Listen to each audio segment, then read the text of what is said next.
Ақпанның 4-інде қорғаныс саласында қызмет жасап, департаменттің бастығы болған шенді пара алған жерінде қолға түсті. Басшы ауданда жұмыс жасайтын қызметкерін облысқа ауыстыру үшін 200 мың теңгедей қаражат сұраптымыз. Қаржы 2 жолмен берілген. Бірі картаға қыруар сома аударылса, параның бір бөлігі қолма-қол берілуі керек болыпты. Сотқа дейінгі тергеу тексеру басталуға негіз болған ол жаңа пара берген азаматтың арызы болып келеді. Пара 2 әдіспен берілді: қолма-қол және Каспий Голд карточкасына аудару арқылы.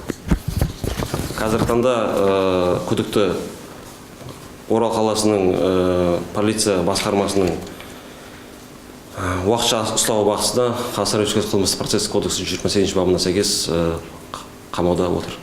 Бұдан бөлек өткен жылы Батыс Қазақстан облысында әскери салада 4 жемқорлыққа байланысты қылмыс тіркеліп, 4 тұлға заң алдында жауап берген. Армия – это непременный атрибут любого суверенного государства. Әскери қызметкерлердің жемқорлыққа барғаны ел қауіпсіздігіне нұқсан келтіреді. 2 жылдың ішінде Батыс Қазақстан облысы сыбайлас жемқорлыққа қарсы департаментінде әскери қызметкерлерге қатысты 4 жемқорлық фактісі тіркелді. Кінәлі тұлғалардың барлығы сот алдында жауапкершілікке тартылды.